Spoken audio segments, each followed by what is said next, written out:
Welcome to the OtherWorldsGG Community Cast. This is episode number 51. I am Table for Two. That's right, number 51. We've almost got a year's worth of episodes and over a year. I'm Table for Two, and that startled voice was Mellified. How you doing, buddy?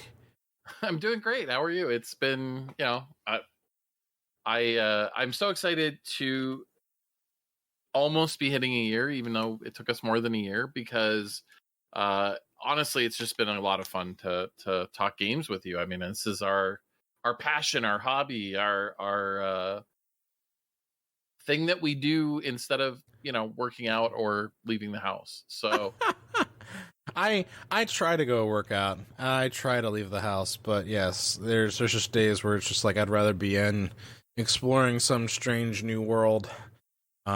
Indeed. Not trying to rip you off, Star Trek, I promise. But that is going to be probably a decent jumping point for our conversation today, because we're really going to kind of dive into RPGs. And there's definitely some elements, because RPGs can kind of branch off into some unique directions where they're still kind of an RPG, but kind of not, all at the same time. And sometimes, there's what really defines an RPG? So I know that Mellified and I, we are currently both playing through Cyberpunk 2077, and that's definitely an RPG, right? It's got a character creator. Yeah, Rooster agrees with me. It's got a character creator going to town. They're on a roll today. I don't know what's going on out there. Singing the songs of their people. That's right. But it's definitely got a character creator, and it's got a narrative plot line that you follow with whatever character that you make. And so how have you been enjoying the full on Every time I unmute, he starts crowing. It's just like perfect timing. Get that rooster a microphone. Well, the problem is I have three of them, so they start one will start, and that sets the other two off, and then they start doing a rap battle back and forth, where they're crowing at each other, like a metal concert over there. Yeah, seriously. Oh my goodness.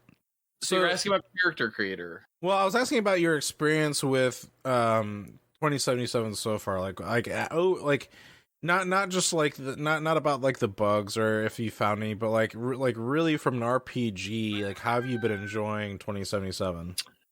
I did what I feel like is maybe the most common background when I created my character, which was the street kid. At least among people I've spoken to, that seems like the first one people went for in a lot of cases. And gosh, I really thought, and maybe we should tag this as a spoilers episode, at least for Cyberpunk, because I want to talk about the first 5 hours a little bit.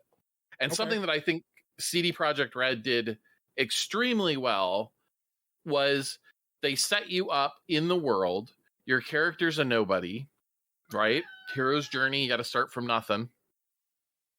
And you go and you do this job that you're kind of sus about, you're not really sure, maybe this is legit, but you do it anyway to steal a car, and it all goes sideways, right?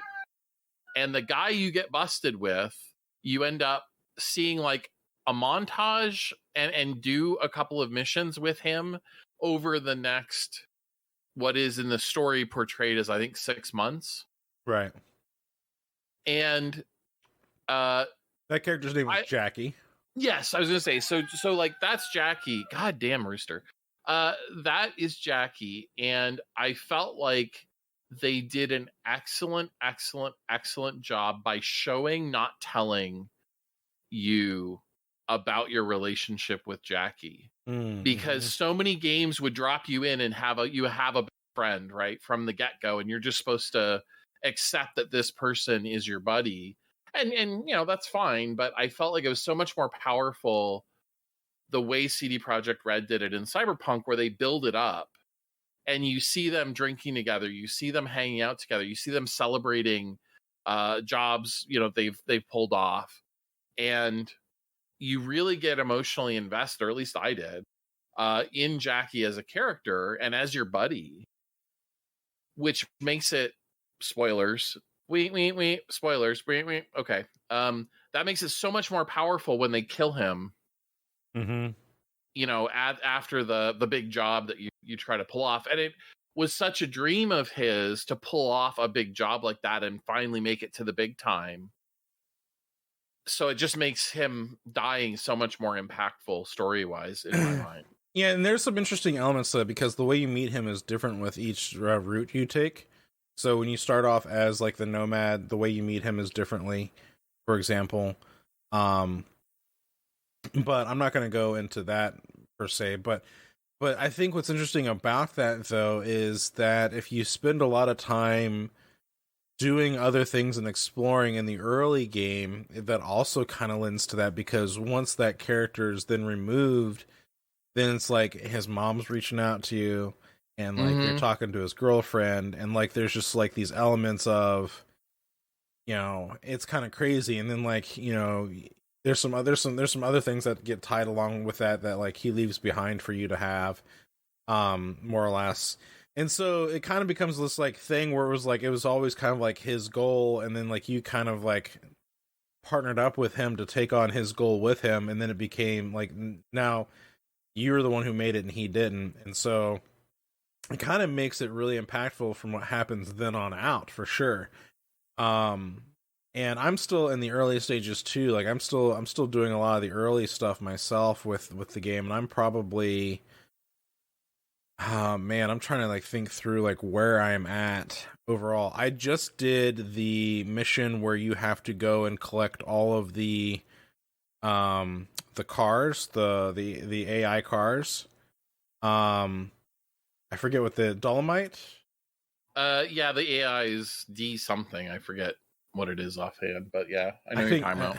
Dolomite might also be the name of something else. I think it is, but yeah, I have recently did that mission as well. So and what was funny doing because it's on PC, one of the cars that you go and get actually has Gladys's voice, as it's actually Gladys from Portal. Spoiler alert, sorry, but it was just really funny because they mentioned the cake and that kind of thing, and I was like, oh, this is really clever. I really liked that tie-in and that little nod and homage to Valve and Portal and Half-Life Portal and stuff. Yeah, so for sure. Wow, excuse me. So I really appreciated all of that. But that's kind of like the vein of where I'm at in the story myself. I'm still pretty early on in the game, and there's some other missions. I've been trying to focus on a lot of my side missions, is where I've been kind of at right now. I've got like this one where I'm supposed to go and meet the guy that rescues you. And I have not gone to talk to him yet. I'm doing all these side missions first before I go and talk to him. Okay. So I've done more of the story than you at this point. Okay. So I'm another 2 or 3 story missions past that. Oh, okay, gotcha. So I won't go into it too much. I don't want to spoil anything for you, but it's certainly, I love good storytelling. Like that's why I play games in a lot of ways, right? Right. And what so far I have felt about Cyberpunk is that it has put me in a world that is what I imagined reading Neuromancer, or what I imagined the Cyberpunk scene to be like. It does such a good job of bringing that setting to life for me. As you level up, you get a weapon called Mantis Arms as an option, where you basically have cybernetic blades inside of your arms, and your arms like open up and shoot out these blades that you can fight with. It becomes your melee attack. And I actually got uncomfortable. I have a very strong sense of like I get grossed out at any sort of body dismemberment, like in horror movies, it's very common to like carve something into somebody or cut off a limb or something creepy like that, and that just grosses me out. Yeah. So when I saw my arms open up for the first time in first person, and these blades come out, I actually got a little uncomfortable. Like I would kind of like went, ooh. Just because it was so well done and it brought you into the world so much, and it was like, oh wow, yeah, that's what it would be like to have cybernetic limbs, right? So it just, I don't know, everyone has something on them. Even the little kids have like, you know, robotic eyes or a robotic limb. It's like everyone's got some augment as you're walking around the city. There's that gang that you interact with really early on too, where all their faces are super augmented. Mm-hmm. They don't look human. Yeah, that stuff kind of like weirded me out too, because I'm like, God, that.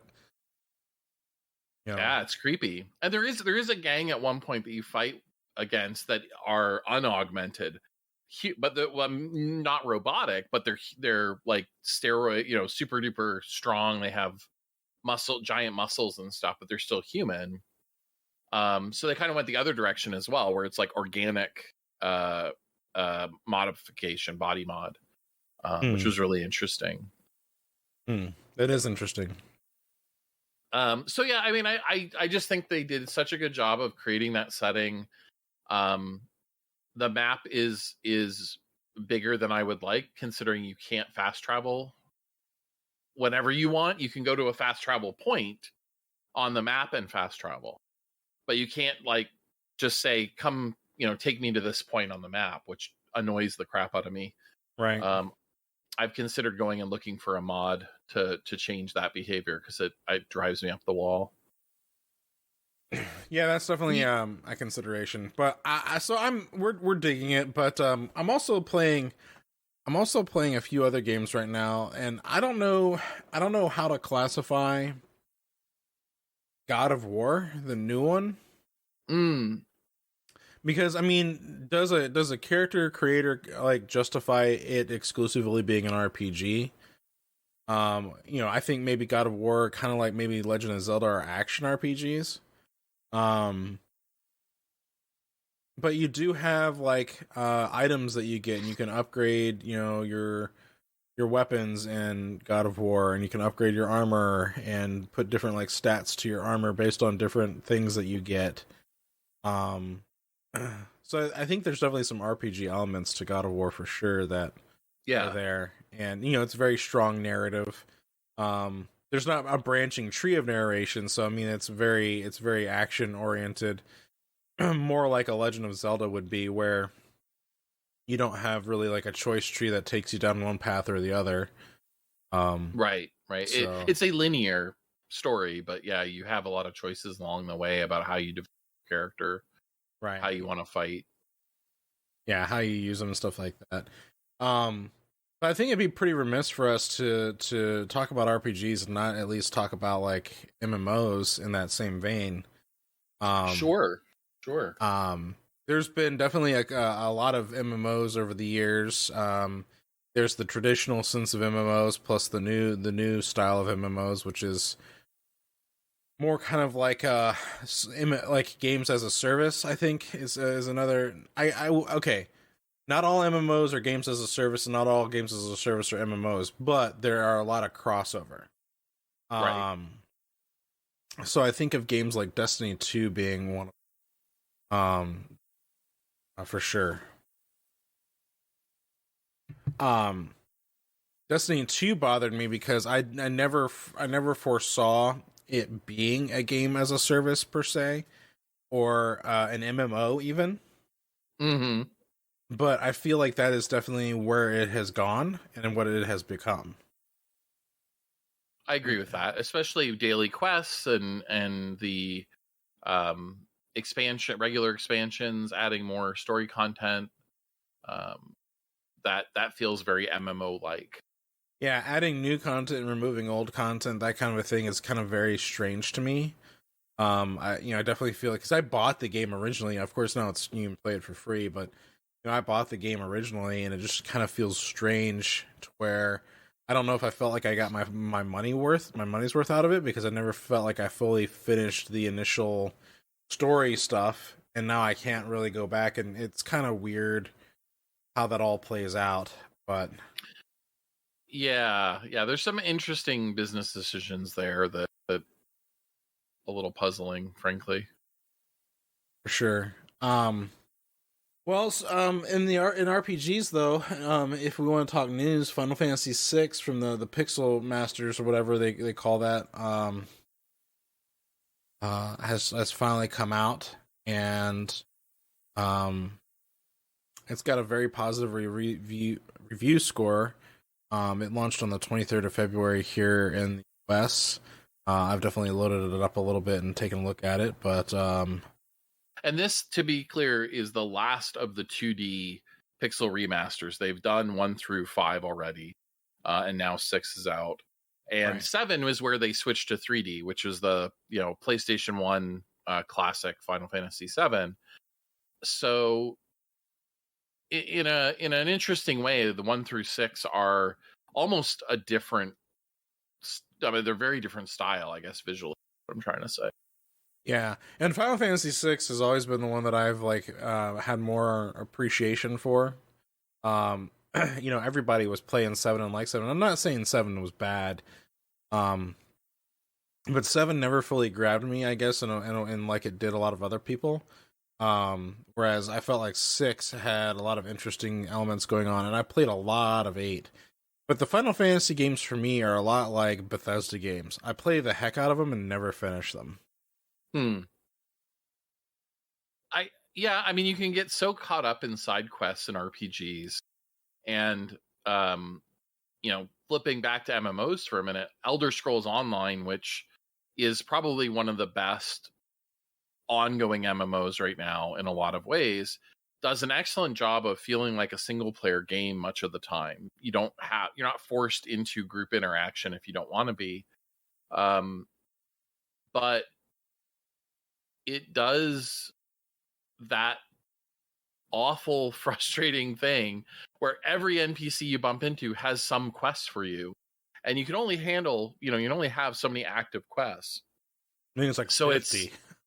It's a lot, but it's still, there's a limit. And so, if you go from, like, when I've played with friends, right, I've been in one part of the world and they're in a different part. So I go over to their part of the world, and then all of a sudden I have all these other quests, and I'm bouncing around between 3 different major, zones, major cities or whatever, and trying to do quests across all of them. And the story quests are mixed in, and it's not always obvious which are the story, which versus the side quests in the game. And so I find it, frankly, a little overwhelming to play, even though it is an excellent single player experience relative to most MMOs.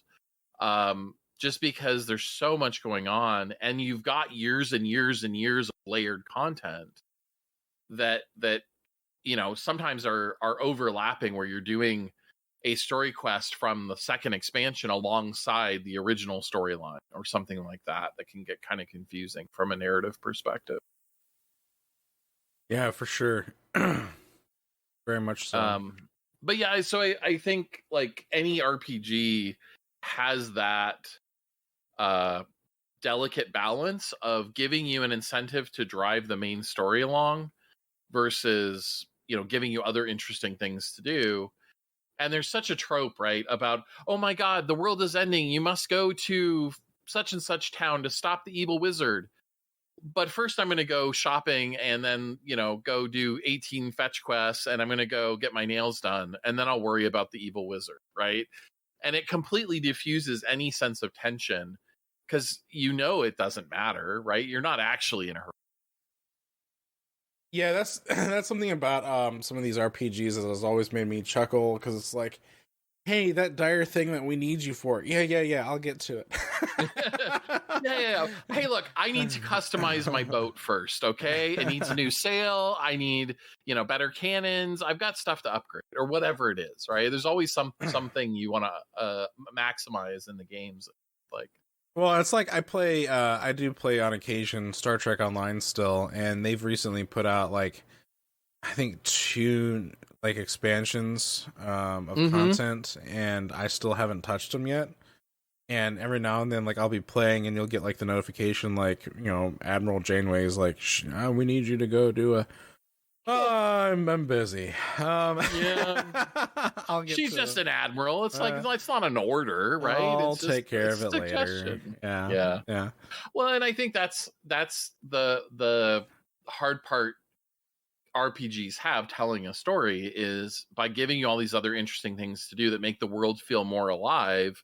They're distracting you from the main story. And that was something interesting about Cyberpunk, which was when I was doing the quest to go and find all of those AI cars, I would enter into a new area and they'd be like, "Hey, I'm such and such. I'm in this area if you need to do anything or you need, a job or whatever." And I was like, "Great. Am I in this area sooner than I'm supposed to be?" Like, that's how it started feeling. Like, I was like, because I kept unlocking new areas, or not unlocking, but like entering new areas that I hadn't been to before. And I kept getting all these new people that were like, "Oh, hey, B, I've heard about you. If you need anything, come see me." And it's just like, I'm just passing through. Like, maybe point A to point B, buddy. Leave me alone. Yeah, maybe I'll get to you later. And that was always interesting to me too. So yeah, and I think that's where a lot of RPGs, like Cyberpunk, is very open world. You can go anywhere on the map at any time. There's no gating. Where other MMOs or RPGs. And I found out the hard way on Cyberpunk too, because there was like an assault in progress and I went to go and try and interfere. Oh god, these guys had like bullet dodge mods and like all kinds of crazy stuff. And then like I went to go sneak up on one and I grabbed him and he like got out of it, turned around and like shot dead, killed me one shot. And I was like, okay, note to self, not everybody needs saving. Good to know. Yeah, well, and that's one of those interesting things, right? I remember Morrowind, the third Elder Scrolls game, was notorious for being hard. And one of the things that it did is it had absolutely areas that you could walk into out of the starter town that were like 30 levels above you. And so if you weren't paying attention, you go down into this seemingly innocent dungeon or open a door and then like this thing bites your face off and you're dead. Versus with Oblivion, the fourth Elder Scrolls game, they switched to a mechanic where the monsters would level up with you. So it was difficulty scaling, right? Or level scaling. And I broke that. I broke that system because I did every side quest in the game, got to max level, and then did the story. And one of the elements in the game was you went into these Oblivion rifts and you had to like destroy a thing inside in order to close the rift. And then you had like a run down the stairs and out the door before it imploded. And that was fine. I could do that all day. But there were these super high level Daedra in there now, right? Because I'm level 50, they're level 50. And I'm a thief. So I'm not the strongest melee character, right? Well, it took me 5 minutes of swinging my sword to finally whack these guys' health down far enough that I could kill them. Now, they weren't going to ever kill me. I was in no danger, to be clear. But it just took that long for me to chip away at their health bar because it had auto-scaled up to level 50. And so what I ended up doing was going and getting a permanent enchant on all my armor that gave me permanent invisibility. So I would just crouch and do the melee attacks from stealth, which was a 6x damage bonus. And then I could actually take them out. But that's where you started to see weird stuff. Like the AI would freak out because it couldn't see me and it would just take off running like in a straight line away from me. And I'm like, well, do I chase him or do I just like go on with the mission, right? But like that's such a fundamental element of RPGs, right? You want a challenge, but you don't want to, be cruel to the player necessarily. So do you do zones that are level based, or do you do auto scaling difficulty? I think there's arguments both ways, but it sure does make Night City and Cyberpunk feel more alive because you can go anywhere whenever you feel like it. And like I was going around and finding all the mod shops to look for better upgrades to my cybernetics, right? So I was just bouncing around trying to find different mod shops in the different zones, and had that same experience you did where, oh, hey, you're, welcome to so-and-so. What, come talk to me if you need a job. And I'm like, oh, yeah, leave me alone. Where's the body mod shop? Right.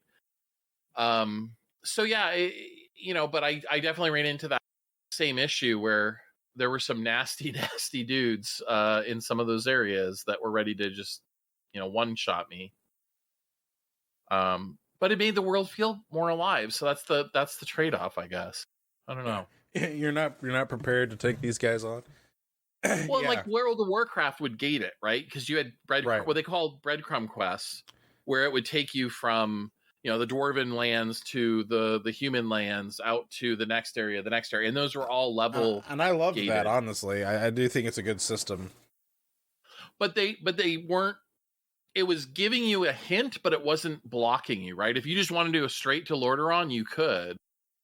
Right. You'd have a tough time. You might have to do a couple corpse runs, but you could do it. So it was interesting, that even going back as far as WoW, which is what, 20 years now? 15 years? Close. Yeah. So, they had that figured out where it was like, well, we want you to feel like you can go anywhere, but we're also going to give you hints that maybe you shouldn't go there yet. You should do the stuff here locally to get yourself leveled up. I don't know how that changed when they redid all their leveling and made it super quick to level to max in WoW. I haven't played it recently, so. Yeah, the fun thing I always used to remember was as a blood elf, you could get from the starting zone to Orgrimmar really quickly if you knew what you were doing. Because there was a in the Night Elf city, behind the throne room, there was a teleportation portal thing that took you to the top side of the undead city, and then from there was a zeppelin that could take you to Orgrimmar. Mm-hmm. It was just like, yeah, I can be in Orgrimmar tomorrow. See ya. Well, and that's where, I think I like the games that give you a lot of room to explore. I don't mind if there are high-level monsters if it's clearly indicated. I remember Xenoblade Chronicles X did this a lot, where they would take you through an area and there would be a monster that was 50 levels higher than you hanging out in this low-level zone, but he wasn't aggro, right? He was just there. And if you ignored him, he would ignore you because you were a scrub. But as soon as you got within about 5 levels of him, he would auto aggro on you and come after you and chase after you. And you could, run past him or run away and get away. But it was a bit of an unpleasant surprise the first time you realized, oh God, I'm high enough level to aggro this thing now. I remember one was a giant gorilla, and he would get up out of his nest and come chase after you. So that's always a neat way to mix it up, right? It gives you a reason to go back to the lobby zones if there are those kind of high level monsters, hidden in them. So we've kind of hit on a couple of different things here, RPGs. So there's the level with you kind of RPG, where even some games as a service like Division 2 and stuff like that, they've kind of got that going on. Mm-hmm. I feel like. Yeah. But then there's also the RPGs, and this is an MMO for sure, that were that are more skill-based type systems. And what I mean by that is, for example, in the old Star Wars Galaxies days, before they did the switch over from its original version to the new game enhancements, which made it kind of more like WoW, it was all based on the more you use the carbine, the more you got better at the carbine abilities. And so it would build up your skill in that category, right? And so, if you wanted to get really good with this pistol, then you start using that pistol, and you would, the more you use it, better you got at it. But then that whole system was based around you couldn't just do things alone, because some MMOs and RPGs, they do the whole your stats, right? So like you've got your base level stats of your character that level up as you level up, and then like your armor can kind of like change and affect all of that, right? Well, in I think like Galaxies, like if you had nothing, like even if like you had mastered so many things, if you didn't wear any armor, like you were still like fragile, you know, easy to be broken. But then you put on certain types of armor, and they would change your stats drastically. And then on top of that, you had like the buff system with doctors and entertainers that could supply you with buffs to increase your stats even more. So like it made those systems interesting because like if you wanted to be a healer, like your character was more than just casting like a heal on you or a buff on you like for a short period of time. This was like you go to a certain place where they like to congregate, and then they buff you, and you've got these buffs on you for like hours, right? And then you can go out and do things and run around, and then when you die, all that's gone. You have to go through the whole process again. Yeah, that's an interesting way to kind of boost you up to let you experience some of that stuff. The other classic is, oh, you're super powerful, and then something happens and you lose all your your special abilities, and then you go back to like level 1, right? That's one of the common tropes in a lot of these games. EVE Online has an interesting one too, where it's a skill based thing that's a passive like learn over time with skill points. Mm-hmm. And so you just you have to acquire the knowledge books, if you will, add them to your character, and then they just train in real time over time. Now they of course supplemented things over the years by allowing you to buy skill points, and this whole thing kind of, in my opinion, ruining the market. Just my opinion. But what's interesting about that though is like it's a similar thing to Galaxies, as where like you're leveling up in a very specific category of a thing. The interesting thing about that game though is like if you lose the ship that you're in, it's gone. You got to go and get the gear all over again and try again. So definitely interesting approaches to how you handle those things in those. In the traditional sense of an RPG, I'm definitely more appreciative of the single player ones more than anything recently. I've really been trying to get back into the story driven narrative of games, and play through them more frequently as of late. Either that or I jump into a co-op game, but I'm kind of trying to stay away from just the pure multiplayer stuff. Because it's been kind of a chore in my mind. So well, yeah, I think that's the downside of the games as a service. They sort of assume that you only play one game and that game is their game, right? And if I don't want to play their game constantly, what am I supposed to do?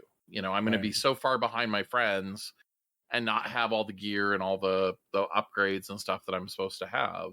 Yeah, and that's the thing that like I tell like Pickle, for example, like he played the crap out of Lost Ark already, and he's already got like a level 50 character, and he's going on this whole other thing. And he's like, the game finally opens up at level 50, but I mean, like if you do that in like an MMO, like you have a character that's just so far beyond, and you want to play with your friend who maybe doesn't play as frequently, it definitely becomes a challenge because it's almost like you have to focus on grinding to level up just to get to the same level, and then you go do all the end game content together.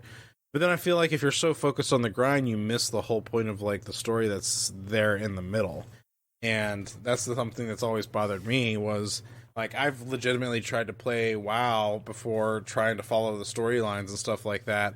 And then I've got friends who are like, well, we're going to go and take you and boost you to like level 70 real quick. We're going to do a bunch of dungeons and blah, blah, blah. And we're just going to get you out of here. And it's just like, yeah, but like we're skipping. I kind of want to do, yeah. I'm skipping like, but it's going to take you forever to get there. Like, we'll see you in 2 weeks. And I was like, well, maybe you'll see me in 2 weeks then. Cause I would rather take the time to really enjoy this stuff. And there's an argument to be made there too, because if you get so boosted fast enough you don't know how to use the abilities that you have, then what good are you? Yeah. I feel like that especially with WoW, right? Because it's very specific class like archetypes you want to. And I feel like that's kind of the point, right? Like you take your time leveling, and learning these abilities. So by the time you get to the end game, you really know your character well, and you really know what you're doing and how to use it, and it's, how it functions. As where if you kind of get thrown into the mix, if you're still new at it, like you're still getting thrown into the middle of something that you have no idea what you're doing, and you're kind of like, so there's a lot of games that I've gone back to and where I've finally like played through it by myself, and I go, oh, I get this now because I've taken the time to play it by myself. So take it at your own pace. Right. I had a similar experience with a lot of the card games where, collectible card games where the cards have special abilities. You can go online and get a deck build, right? That somebody else has figured out that, oh, okay, this is the optimum strategy for this class, the priest in Hearthstone, or for the monsters in Gwent, for example. And that's great. I have the right 30 cards in my hand, in my deck. I have no idea how to synergize it properly. I have no idea how to use it effectively. I just have the right cards. And sometimes the strategies are very specific or very obtuse. So yeah, it's a similar thing when you max level a character very quickly. You really don't know how the skills work together. The Divinity Original Sin 2 has, a squad. You have a squad of characters, but one of the big mechanics is combining abilities from the different characters to do like super effective attacks. So somebody uses a water attack, which leaves water on the ground, then another character does a cold attack, which freezes the water, and that freezes the character and starts doing cold damage to them, things like that. Where you kind of have to layer up the attacks to be really, really effective. And you're just not going to do that unless you've spent, a lot of time kind of mastering the systems of the game, I think. And that's not even your character's skill, right? That's you as a player's skill. Right. So you have that. The Elder Scrolls games, at least the more recent ones, have a hybrid system where you level up skills by using them. But when you hit, I think it's 5 skills in Skyrim, then you gain a level. When you level up 5 skills, you gain a level, and then but there are things that are level gated. So you have to, choose the right skills to level up for your build. And the theory is if you're that class, you're going to use those skills. So it kind of makes sense. If you're using 2-handed weapons, you're going to level up 2-handed skill. But, if you want to switch classes or try something different, you basically have to, because your character's not built correctly to be a mage because you don't have, the right stuff. So it is interesting, the trade-offs between the different systems. One of the things I guess I like about the pure skill-based is you can, in Galaxies, I remember you could go and grind your way to being a Jedi, but like it took commitment and you had to use all the right skills in the original version. Yeah, I think you had to unlock like 3 separate whatever, and then it would tell you whether you were force sensitive or not. And there was a chance that you were not, higher than you were. And so if that was the case, then you had to start all over again with a brand new character. Yeah. You had to, do that whole thing. And so, because the idea was it was lore based, which I appreciated, because it was like Jedi are supposed to be rare. And so there's only going to be, so many people that are going to be able to have this. And like, if you see someone that is, it's just like, holy crap. So anyway, then they changed it and made it a class that you could just choose, and then everybody was a Jedi.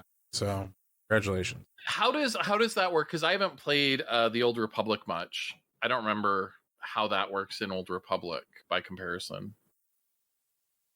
So, in the Old Republic, which is different than Galaxies, there were many classes that you could choose from, but the interesting thing about how Old Republic did it, and I think it was kind of the methodology of how Knights of the Old Republic worked in general, that whole series of games is your character could be like evil good, so in other words, like I could be on the dark side in the Old Republic, but I could be either good or bad, right? So like there's like so I'm on the Jedi side. I could be good or bad on the Jedi side, or if I'm on the Sith Empire side, whatever, I can be good or bad on there. So it's like I am a Sith Inquisitor, right, in the Old Republic, and then I am also very evil. So I make a lot of like, I'm going to murder you just for looking at me choices. And so, but there's also like the you can make a lot of good choices too on that side, and you can have like I guess it's the Paragon scale or whatever you call it. But both sides have that, which is interesting. So I could also be part of the the Republic and also say I'm going to kill you for looking at me wrong.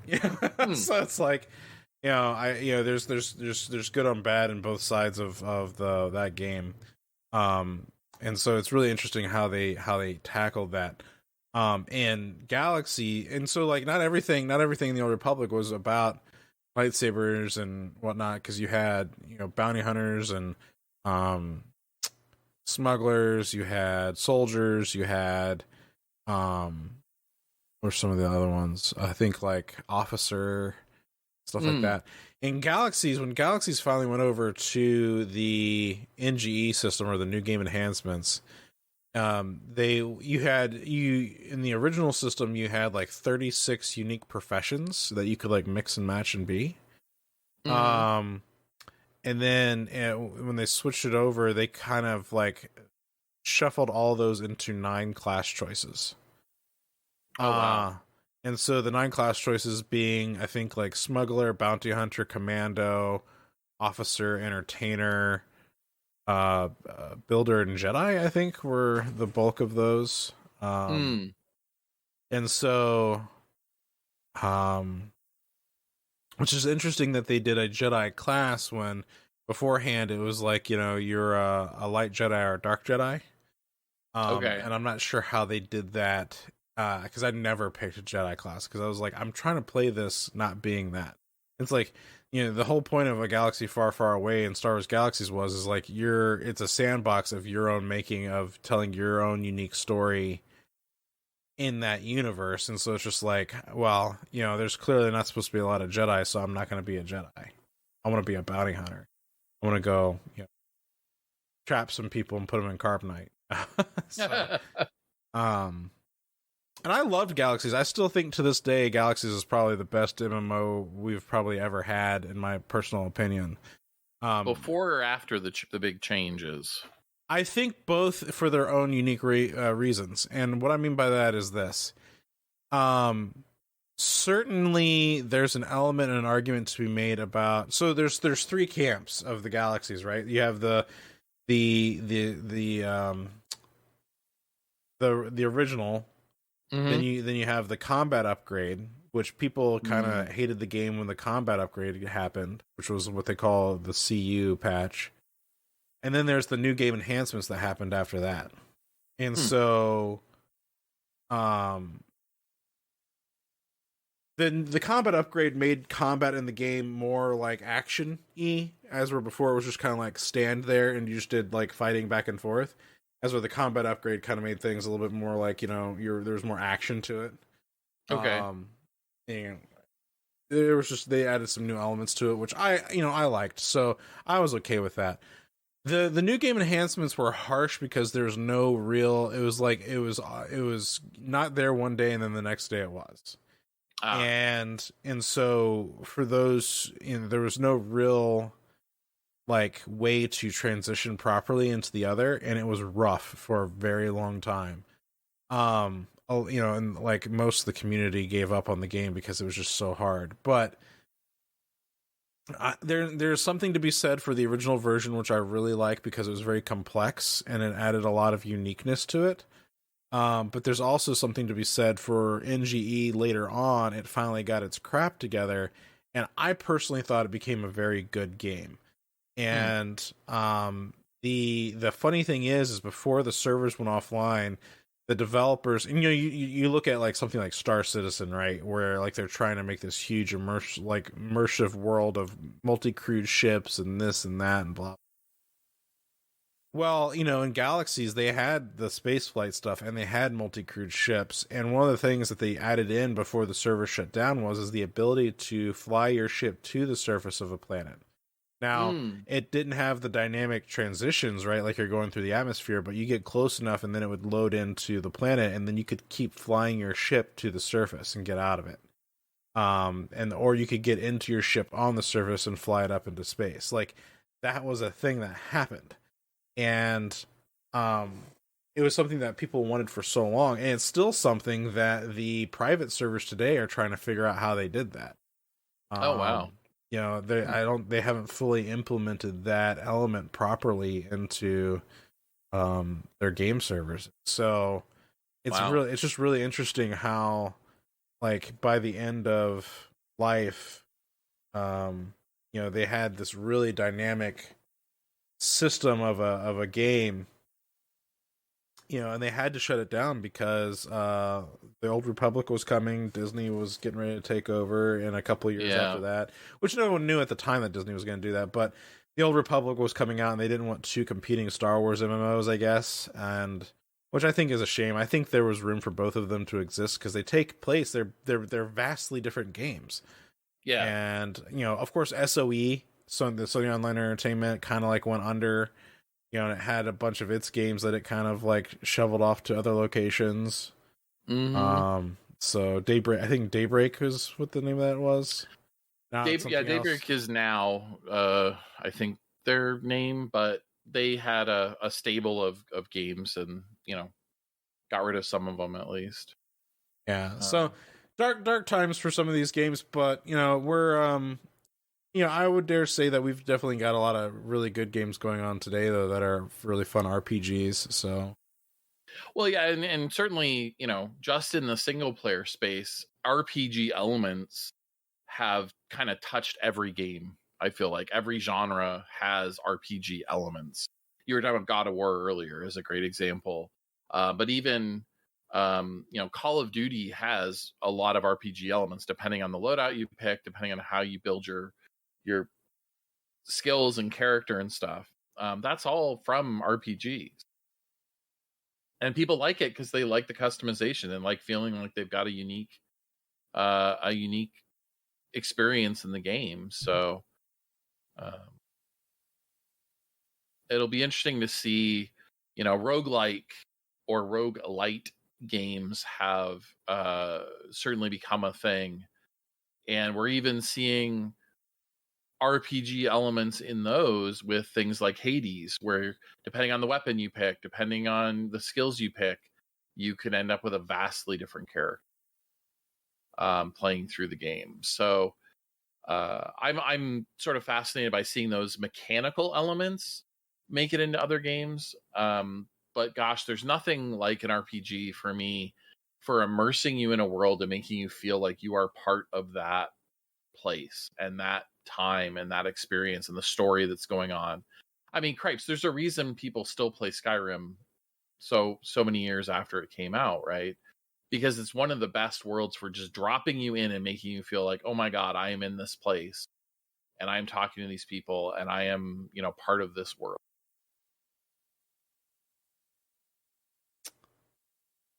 Yeah. You went back to Skyrim not terribly long ago. Do you feel like that is true for that game? Like, do you feel like you were in that world the way I described?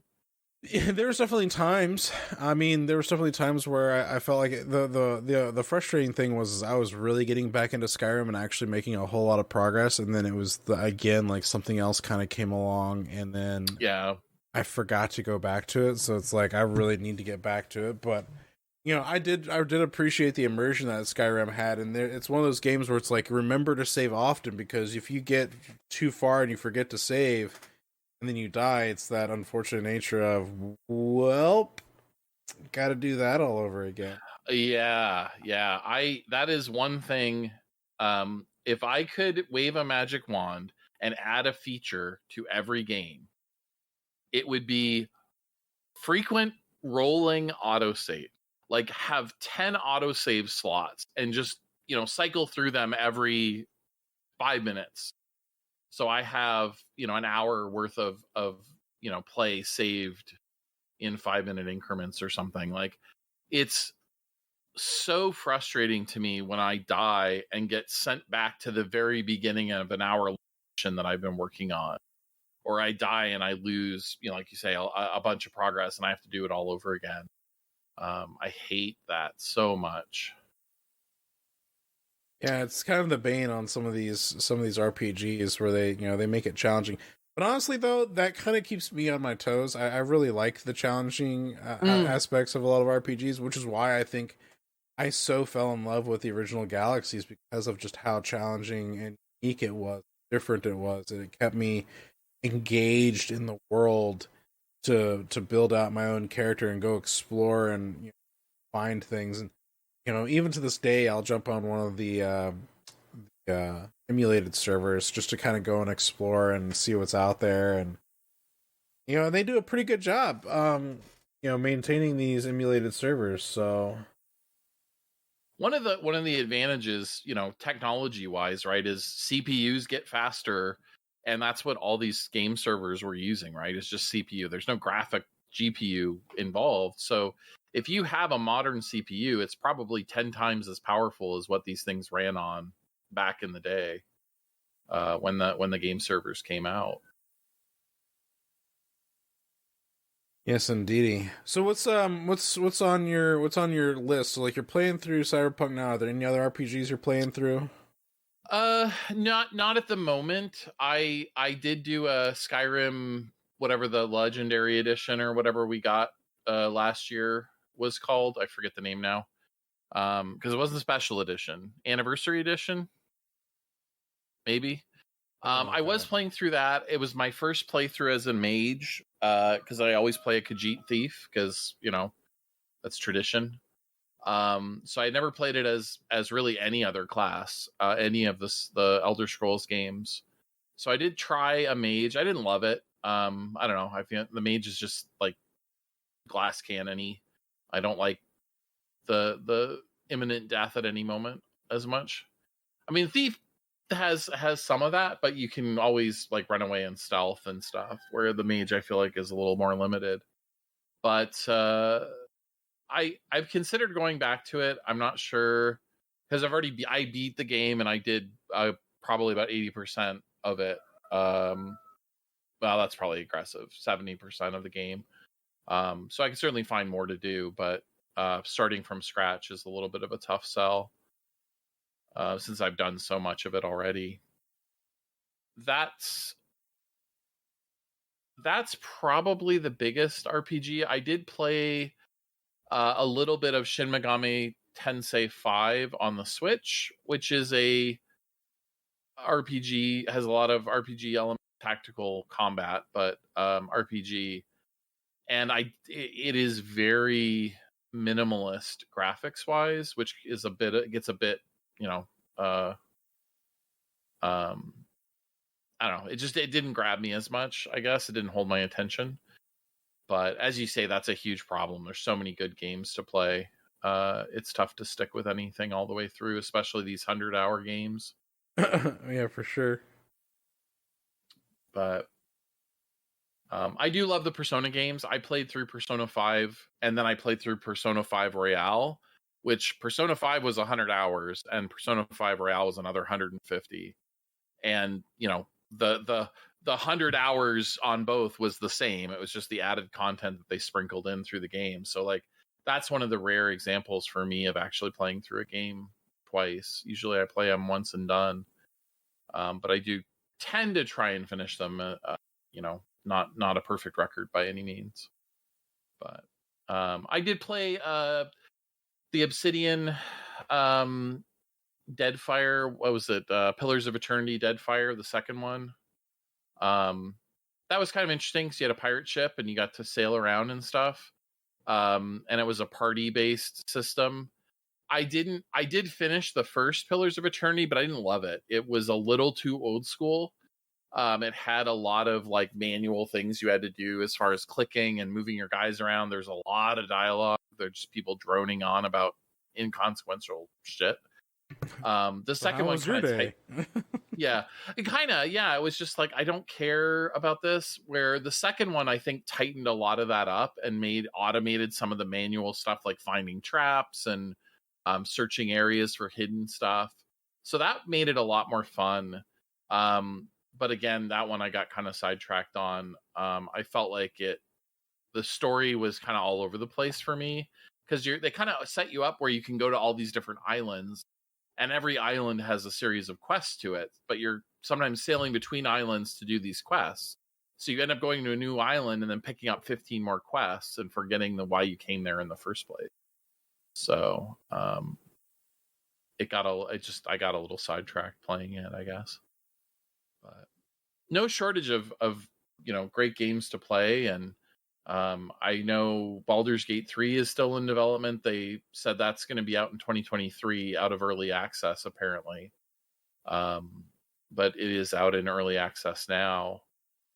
And gosh, even games like Crusader Kings 3, where, I mean, you are role-playing as the leader of your nation, and you have stats. You can marry off your daughter and try to marry her to somebody who's stronger than you are to improve your bloodline. I mean, it's a little maybe more removed from like the typical RPG, but it is very much you are playing that character, and in a maybe a more realistic way or historical way, but it certainly got some of those elements. So yeah, I mean, lots of fun RPGs for sure. Yeah, I'm actually looking forward to finishing up Cyberpunk at some point, and then kind of getting back into a few of these other ones. I really kind of want to dive back into Final Fantasy VI now that I've got that version of it. A few of these other ones. So just trying to find some time sinks to where I could actually just enjoy playing through something like this, because I'm wanting to save my online time for doing co-op stuff rather than these games as a service. What I mean by co-op stuff is like the Alien Fireteam game that we've been playing. I've really been enjoying that as a co-op experience, and so on and so forth. So that's kind of where I'm at. So yeah, and I think, go ahead. I was gonna say, any closing thoughts? Oh, gotcha. Yeah, I mean, I think RPGs, the best RPGs for me, tell a great story and make me feel immersed, as I was kind of saying earlier, where other game genres are either about power, right? Me feeling powerful, or more likely not feeling powerful when I get, killed every 3 seconds in a first person shooter. But what I love about co-op games is the sense of we are creating our own story. Right. It's about this shared experience that we go through.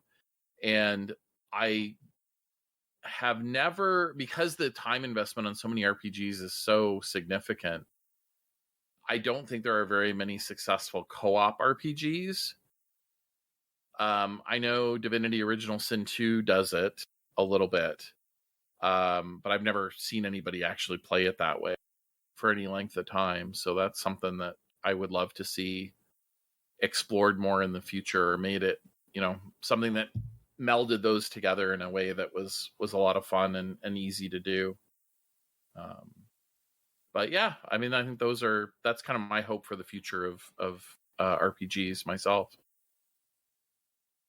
Excellent. Well, we love games here at OtherWorlds.GG, that is for sure, and we really appreciate you guys taking the time to hear us chit-chat about RPGs, some of our favorites, and what we're playing, and what we like about them. But you can continue that discussion by heading on over to our Discord server at discord.otherworlds.gg, where we play these games, talk about these games, maybe upload screenshots or rants or tangents or whatever you want to call them. And, or play co-op together, or play co-op together, that is for sure. So yeah, this has been episode 51, and we'll see you guys next week. Yeehaw.